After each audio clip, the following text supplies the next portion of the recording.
Hi, hello, I'm Ro, welcome back. So last week we talked about a really big red flag when it comes to choosing a long-term partner, but today I want to talk about the 5 green flags to look out for. Things that might not be so easy to quantify, things like maybe age or height or the distance to how far they live from us, but qualities that I think are really important if you're looking for a long-term relationship. If you're not, maybe if you're just looking for something a bit more casual or just not interested in a long-term partnership, then this video probably isn't too relevant, but I think it's interesting anyway. There are just things that we don't talk about enough as a society, and as a therapist, I get to see kind of the down the track of the end of the Disney movie. I get to kind of see couples who have been together for a long time, either married or unmarried, doesn't really matter, but you start to see when cracks start to form. That's when you start to notice there are certain qualities that are really important in a partnership that aren't sexy, aren't things that we immediately can figure out earlier on, but when it comes to this kind of long-term health of a relationship,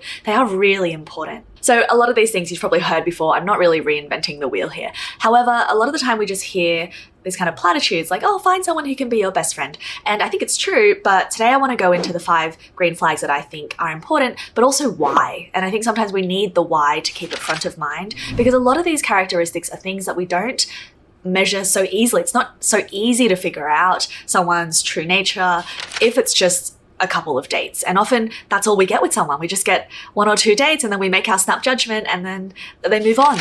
So quick disclaimer, a lot of the research that I talk about is based off studies with dyadic, cisgender, monogamous couples.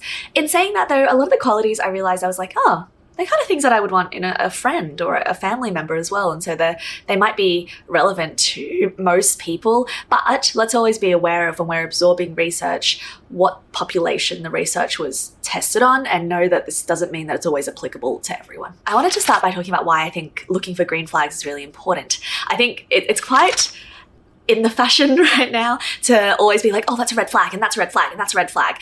And it's true, like we want to know things that we want to avoid. However, very often we're just avoiding people who have terrible red flags, and we're not kind of taking that more proactive approach of thinking, but what am I looking for?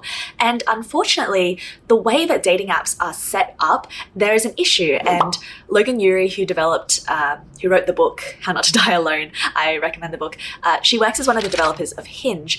And one of the problems that she's noticed is that dating apps can quantify certain things, age, height, how witty their jokes are, their prompts are, you know, how nicely arranged their photos are, what they select and things like that, what their voice kind of sounds like over a voice note.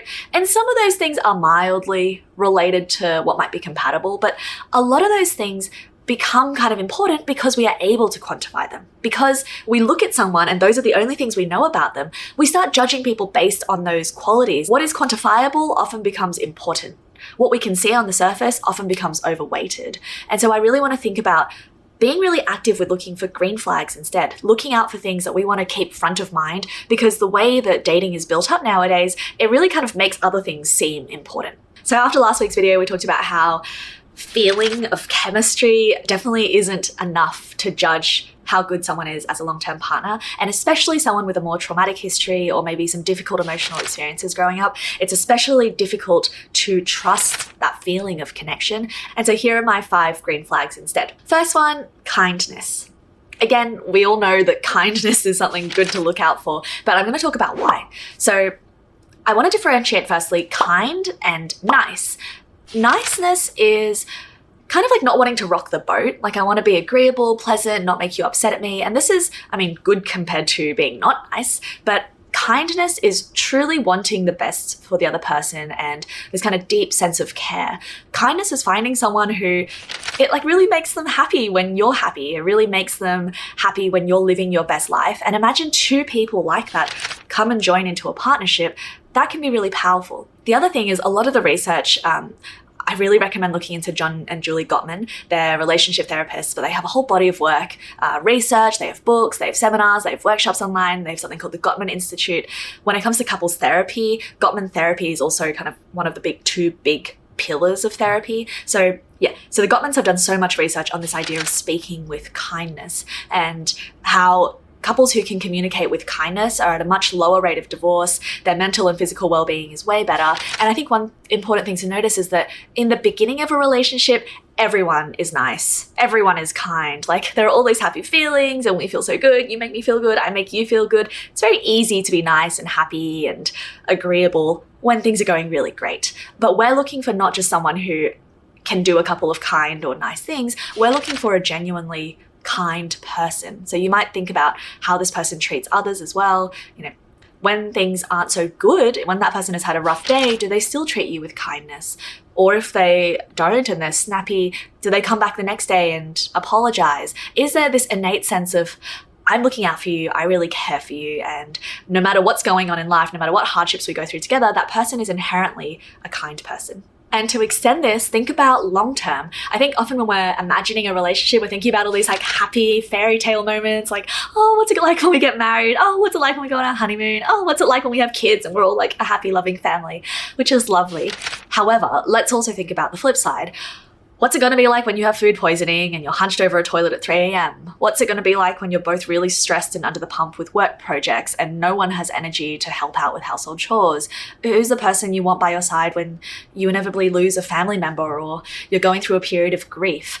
The way that people walk through these kind of difficult, these troughs are really telling. And it's now that I'm sitting on the other side where I'm sitting in the therapist chair, where I'm meeting a lot of people when they're at their low points, when really terrible things have happened, I can really see there's such a stark difference between when someone comes in and they have a supportive partner at home and they have someone who they feel like is helping them along, is there for them.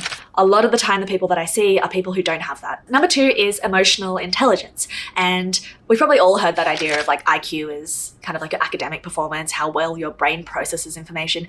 EQ is essentially our ability to identify, sit with, verbalize and communicate and regulate these emotions. Every argument, there's like, think of an iceberg. There are the surface level behaviors that, oh my God, you don't do enough and I don't like you and how dare you never come home in time. And, you know, there are the surface level things that we fling at each other, you know, the things that triggered it all. Really though, we want to figure out what's under the surface. When someone says, you never do the dishes, oh, you're so lazy. Let's really think about what's underneath, which is, I'm feeling really isolated and I'm worried that actually you're not invested in this as much as me, and actually I feel really vulnerable, and when you don't do the dishes it makes me feel really alone. However, if we are not able to recognize what's underneath the iceberg in ourselves, how do we communicate that to a partner? We want to find a partner who is also open to getting under the surface, and having the emotional intelligence means that we can communicate at the level of what is at the core or the root of the experience, rather than always operating at this top surface level. A really healthy relationship needs both parties to show up and to both sit in the feeling. And in therapy, we kind of say you need to feel in order to heal. Difficult emotions are inevitably going to come up. We want to have both parties sit in it, recognize it, talk about it, and that's the only way we work through big things. Third thing is similarity and kind of values overlap. So you've probably heard sayings of like, oh, birds of a feather flock together. I've probably also heard like opposites attract. The research by far supports the idea of people who are more similar make better long-term partnerships. And I don't mean just like you like the same bands and you're the same age and that kind of thing. I mean kind of values and goal overlap. So I have a bit of a list. Things like, do you want kids? Where do you want to live? Like, do you want to settle in your hometown? Do you guys want to move? Do you want to live like a digital nomad lifestyle where you really want to live overseas for a couple of years or travel? Or are you kind of happy staying put? What are your financial goals? Is one person super set on working until they've bought a property or in this economy, you know, maybe they've built up a savings goal? Is the other person more on spending and living their life to the best of their ability right now and happy with kind of living paycheck to paycheck until they're older? How much time do you guys want to spend with each other? Does one person expect that pretty much all your time is couple time and the other person kind of say, well, no, I kind of want to see you around once a week or so until later down the track? Will you be doing aged care for the family? Are you financially contributing to your wider family? Are there caring roles that the other person's going to have later in life? These are very unsexy questions. However, oftentimes, because we've fallen for the person already, by the time we realize the answers to these questions, by the time we realize that we were not very compatible and that it's kind of like two really set views, one person really wants children, one person doesn't want children, let's not delude ourselves that we are going to shift the other person. One person really wants to live that digital nomad travel life. One person really just wants to stay in their hometown. Let's meet people at where they are. And earlier on, when we have kind of less foundation set in, there's not as many like deep, sticky feelings there. Let's talk about some of this stuff. Let's normalize it. Number 4 is trustworthiness and reliability, which is, in my eyes, essentially, does this person follow through with what they say? And this idea of reliability and trustworthiness is important in other aspects like work and volunteering, friendship groups, whatever. But it's especially important in relationships because there can be such a huge dichotomy between the way that we feel, the things that we say, and the things that we do.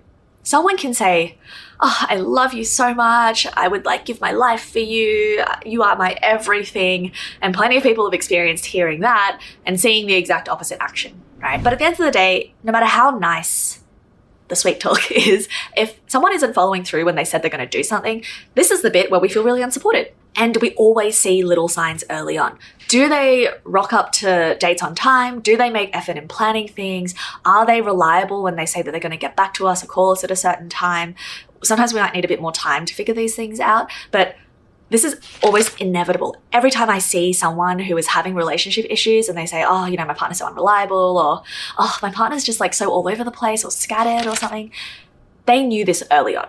Maybe not know it in a conscious setting, but there were always signs early on. People show us their character. It's hard to hide. What makes this tricky is often at the beginning, there's so much hope and we really like the person and we make excuses and it's like, "Oh, well, they were busy. Oh, it's just one time." But if we can start to see a pattern of behaviors early on when people are super committed and the love hormones are, over the top and we're feeling really good about each other, if there are already kind of difficulties with trustworthiness, reliability, we're not quite sure where we're standing, if that's there early on, imagine what it's going to be like 10 years down the track, right? There's so much out there, feel free to Google it, on the idea of this is a really unprecedented time in our history where we're so dyadic. We're so much about relying on one person for everything, whereas previously we were communal communities and we'd have whole families and a whole kind of village around us to do all of these things. But I think this is a problem. I don't think this is a good way that we're tracking. More and more we are getting isolated as a couple and small family when we're moving all over the place and we're getting more nomadic. But if you are in the type of relationship where it is kind of it's just you and your partner and there's not too much family support going on, find someone who is trustworthy and reliable. And I think the last thing when it comes to trustworthiness is this idea of infidelity. The rates of infidelity have steadily been rising and there was a bit of a spike after COVID, and affairs truly create such a rupture in the trust. It takes a lot of work to come back from that kind of trust rupture. So yeah, if a partner is already starting to have little small white lies, they're constantly having to apologize for lies that they've made. And number 5 is a really fun one. I love this one. And it's essentially, what part of you do they bring out when you're together? Who do you become when you're with them? Because chucking out all of the other qualities of kindness or intelligence and all of communication, whatever it is, if when you're with this person, they make you a brighter version of you, they make you feel like a more confident, authentic version of you, then great. They really are bringing out the best in you. Sometimes even great partners on paper, they tick all of the boxes. When we're actually with them and there are all of these, again, unquantifiable, but also kind of unconscious processes, the way that our pheromones interact, the way that our body language, our voice, our smell, all of those things kind of interact. It could be that it just doesn't bring out the best in ourselves, yeah? And let's also be really honest with how the other person makes us feel. Is it a more settled, comfortable, calm version of us? Or is it this kind of constantly second-guessing, self-conscious, anxious version of us? Do we like the version of us that comes out around them? Do we feel like this is the type of person we want to be long term? Or is the person kind of uninspiring or worse, make us feel bad? In some ways, this could kind of mean the opposite of chemistry. And I mean chemistry in that schema activating sense of the word chemistry, which I talked about in my last video. But I remember meeting my partner, and even though I was excited and I was attracted and it was really fun, there was just this deep sense of calm, of just I feel safe here. I feel comforted here. This is a safe space for me. And I don't think I realized at the time how important that was. But nowadays, when I'm rushing here and there with clinic, I'm trying to film YouTube videos, I'm doing all of this stuff, more and more I'm starting to realize how important it is to have someone that innately brings out this more settled version of me, that I can really feel like I lean on. So have a think about what part of yourselves, what emotions are there when you're with this person.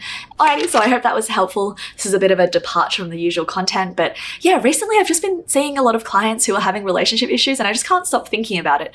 I just think there are so many interesting things about modern dating. You know, app dating really only came into our world like 10 years ago. It's completely changed the way that we date. It's such a cool topic to talk about. So yeah, that was really fun for me to film. All the best, and I'll see you next Thursday. Bye.